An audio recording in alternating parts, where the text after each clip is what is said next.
Hello hi नमस्कार। क्या सौरभ जोशी ने उत्तराखंड के लोगों की भावनाओं के साथ खेला है? क्या सौरभ जोशी के एक कमेंट से लोगों की भावनाएं आहत हो गई? अगर हो गई तो इन भावनाओं को बदलने की क्यों जरूरत है, आज हम इस पे बात करेंगे। सौरभ जोशी आप जानते हैं हल्द्वानी के एक व्लॉगर हैं। पूरे इंडिया के सबसे बड़े यूट्यूबर कहा जाता है उन्हें, व्लॉगर के रूप में 18 मिलियन के आसपास उनके सब्सक्राइबर हैं। वह आजकल ट्रोल किए जा रहे हैं। बात इतनी छोटी सी है कि उन्होंने एक दिन एक वीडियो में अपने चलते चलते कह दिया, या यूं कहूं कि उनके मुंह से निकल गया कि उत्तराखंड की पहचान और हल्द्वानी की पहचान आज उनकी वजह से हुई है। और जो लोग हल्द्वानी को जानते हैं उनकी वजह से जानते हैं, पहले हल्द्वानी को कोई नहीं जानता था। अक्सर ऐसा अनेक बार होता है, हम क्या बोल जाते हैं यह हमें भी पता नहीं चलता।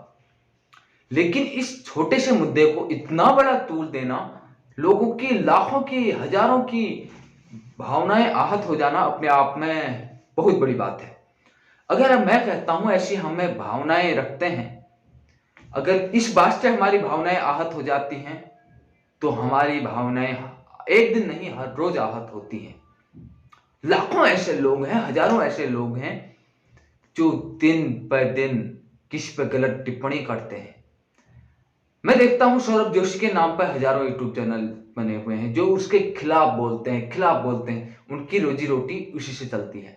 लेकिन यहाँ उत्तराखंड के लोगों की बात है, थोड़ा सा बुरा लग सकता है कि उत्तराखंड को उस कोई नहीं जानता। कहने का मतलब ये नहीं था। हम जानते हैं उत्तराखंड को देवभूमि कहते हैं। यहाँ बद्रीनाथ, केदारनाथ, गंगोत्री, यमुनोत्री, हरिद्वार, ऋषिकेश, तुंगनाथ, जागेश्वर, बैजनाथ और भी अनेक मंदिर हैं। ये देवताओं की भूमि है, इसे इसलिए देवताओं की भूमि देवभूमि कहा जाता है। इसके साथ साथ पर्यटन स्थलों की बात करें, नैनीताल, मसूरी, मुनस्यारी, अनेक कितने नाम ले हम, सभी कुछ तो है उत्तराखंड में।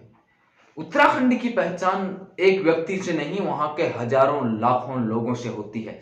अगर हम आज एक व्यक्ति को इस तरीके से टारगेट करेंगे, कहीं ना कहीं हम अपनी भावनाओं पर नियंत्रण नहीं रख पा रहे हैं। हमारी भावनाएं आहत कब होनी चाहिए? हमारी भावनाएं आहत तब होनी चाहिए जब कोई नेता झूठे वादे करता है और उस पर अमल नहीं करता। हम उन लोगों की भावनाओं से आहत नहीं होते जो हमें हर रोज गाली देते हैं, हमारे परिवार को इस स्थिति में डालने के जिम्मेदार हैं जो आज हम जीते हैं। फिर भी हमारी भावनाएं उनके प्रति आहत नहीं होती। दोस्तों, हमारी भावनाएं उस व्यक्ति के प्रति आहत नहीं होती, उस व्यक्ति के खिलाफ नहीं जाती हमारी कोई आवाज जो व्यक्ति पहाड़ों में अच्छे हॉस्पिटल नहीं बना पाया। हमने मरने दिया अपने परिजनों को, अपने आसपास के लोगों को नहीं सुधार पाए, और फिर भी हमारी भावनाओं को कोई ठेस नहीं पहुंचती। हम किसी पे जिम्मेदार नहीं ठहराते इसको। लाखों लोग बेरोजगार हैं आज उत्तराखंड में, लाखों लोग। मैं मानता हूं आप सौरभ जोशी या मुझको या किसी को भी कुछ भी कह सकते हो, आप आजाद हो, लेकिन आप अपने मुद्दों के लिए बात क्यों नहीं करते? उत्तराखंड में लाखों लोग बेरोजगार घूम रहे हैं, भटक रहे हैं, मानसिक तनाव से हैं, वह अपने हित की बात क्यों नहीं करते? क्या उनकी अपनी कोई भावना नहीं है? उनकी भावना यहां आहत नहीं होती क्या?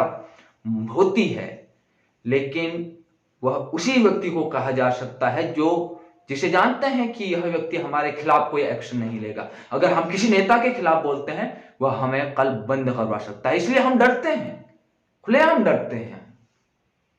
हमारी भावनाएं तब आहत नहीं होती जब स्कूलों में हमारे शिक्षक नहीं होते, अपने बच्चों का, अपने आसपास के भाइयों का, छोटे नौनिहालों का भविष्य अंधकार में डाल रहे हैं, तब हमारी भावनाएं आहत नहीं होती। फिर भी हम जिंदाबाद जिंदाबाद के नारे लगाते रहते हैं और सोशल मीडिया में सौरभ जोशी को ट्रोल करते हैं, तब हमारी भावनाएं आहत नहीं होती।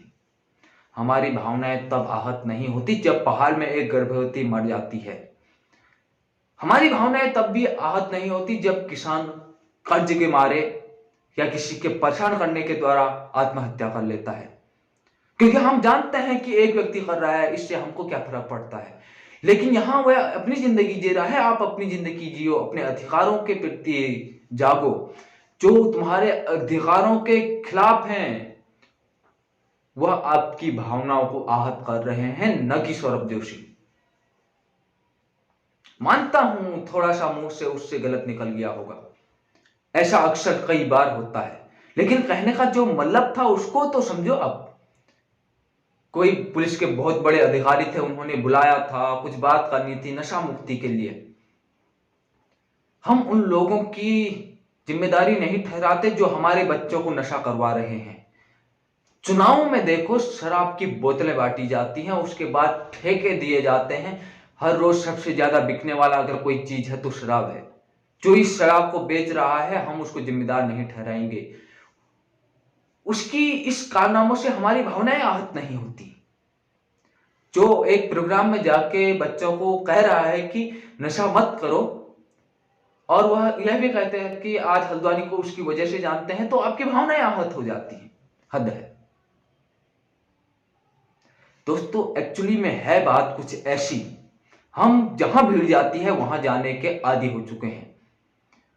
हम इतने बेरोजगार होके क्यों सोशल मीडिया में हर रोज नहीं लिखते नेताओं को घुटनों में आना पड़ेगा, अगर हम सभी लोग लिखें। लेकिन हम वहां जिंदाबाद जिंदाबाद चिल्लाते हैं और एक व्यक्ति के पीछे न जाने कहां कहां से तर्क ले आते हैं, क्या क्या तर्क ले आते हैं। तर्कों में बड़ी खोज कर लेते हैं। अच्छे मुद्दों के लिए तर्क क्यों नहीं लाते? बेरोजगारी दर क्या है, तर्क क्यों नहीं लाते? हॉस्पिटलों की क्या स्थिति है, तर्क क्यों नहीं लाते? लाना पड़ेगा, तब कुछ बदलाव हो सकता है। कितनी बार हम ये कह देते हैं आज मोदी जी की वजह से भारत को जाना जाता है। क्या दुनिया में केवल भारत में एक मोदी जी हैं? इससे तो सभी भारतवासियों की भावनाएं आहत होती हैं। हम सचिन को कहते हैं कि सचिन ने भारत का नाम रोशन किया है, महान क्रिकेटर थे, तो क्या इससे भावनाएं आहत नहीं होती? धोनी को बार बार मैं खुद कहता हूं, धोनी ने उत्तराखंड का नाम रोशन किया, तो मैं भी जिम्मेदार हूं, मैंने भी आप लोगों की भावनाओं को आहत किया होगा। क्या यार, एक राज्य के तौर पर हम एक हैं, एक देश के तौर पर हम भारत में एक हैं। एक व्यक्ति ने कह दिया कि पहचान मेरी तरफ से है, कोई गलत काम तो नहीं किया, मान लिया उसी की वजह से पहचान है, फिर भी किसी को गाली तो नहीं दी, किसी के परिवार के बारे में अशब्द तो नहीं बोला। आज मैं हैरान हो जाता हूं जब कोई कोई ऐसी पोस्टर देख रहा हूं जिसमें उसके परिवार को टारगेट किया जा रहा है, कहा जा रहा है कि इनको इनके माता पिता ने शिक्षा ही ऐसी दी। ये क्या बात होती है? कौन सा लॉजिक है? अगर आप कुछ गलत करते हैं तो इसके जिम्मेदार आपके माँ बाप होंगे क्या? बिल्कुल भी नहीं। आपको अपने मानसिक संतुलन में बने रहना है, तभी तो कुछ परिवर्तन हो पाएगा। क्या बात करते हैं यार। आज उत्तराखंड अपने सबसे बुरे दौर पर गुजर रहा है। निकम्मी सरकारें आती हैं जाती हैं, फिर भी हम कुछ कहने से डरते हैं। बताइए, नेता हमको चुनाव के वक्त में दूसरे के खिलाफ इतनी गाली दिलवाते हैं, फिर भी हमारी भावनाएं तो आहत नहीं होती, क्योंकि हम यह सब सहन करने की क्षमता रख चुके हैं। लेकिन एक सौरभ जोशी या उस जैसा कोई भी व्यक्ति, आज सौरभ जोशी ट्रोल होगा, कल कोई दूसरा होगा, तीसरे दिन कोई तीसरा होगा, लेकिन जो राजनीतिक पार्टियों से जुड़ा होगा, जिसका एक राजनीतिक दबदबा होगा और वह आपके खिलाफ एक्शन ले सकता होगा, वह कुछ भी कहे, आपकी भावनाएं आहत नहीं होंगी, यह मैं लिख के दे सकता हूं। आप ये अपराध देखिए, आप कैसे कैसे अपराध हो गए हैं पिछले कुछ महीनों में, कुछ सालों में। बेटियों को जला देना, बेटियों को मार देना, नहर में फेंक देना, गंगा में फेंक देना, जिंदा जला देना, तड़पा तड़पा के मारना, फिर भी हम आवाज उठाने से डरते हैं। उस बारे में हम कुछ नहीं कहते, क्योंकि उससे हमारी भावनाएं आहत नहीं होती। और कोई कहते कि हल्द्वानी की पहचान मेरे वजह से हुई है, तो भावनाएं आहत हो जाती। मैं भी मानता हूं कहीं ना कहीं कुछ तो हल्द्वानी को कुछ तो प्रमोट किया होगा भाई ने। मैं नहीं देखता हूं उसके व्लॉग, आजकल ही मैंने 2-4 व्लॉग उसके इसलिए देखे भाई के कि लोग कह रहे हैं आखिर क्या बनाता है। अगर आपकी भावनाएं ऐसी छोटी छोटी बातों से आहत हो जाती हैं तो मत देखो ना। क्यों देखो? ये न्यूज चैनल देखो जहां दिन भर कॉमेडी होते रहती है। दोस्तों, हमें अपने आप पर सोचना चाहिए यार, हम क्या जी रहे हैं। मैं मानता हूँ मेरी बातों से भी आपकी भावनाएं आहत हो रही होंगी, उसके लिए मैं माफी भी मांगता हूँ। अब कुछ लोग कह रहे हैं सौरभ जोशी ने अभी तक माफी नहीं मांगी, मैं पहले ही मांग लेता हूँ। अगर मेरी बातों से आपको कोई भी दिक्कत रही, आपकी भावनाएं फिर आहत हो गई, मैं इसके लिए माफी मांग लेता हूँ, क्योंकि मैं नहीं चाहता यार खाली ये ड्रामा हो।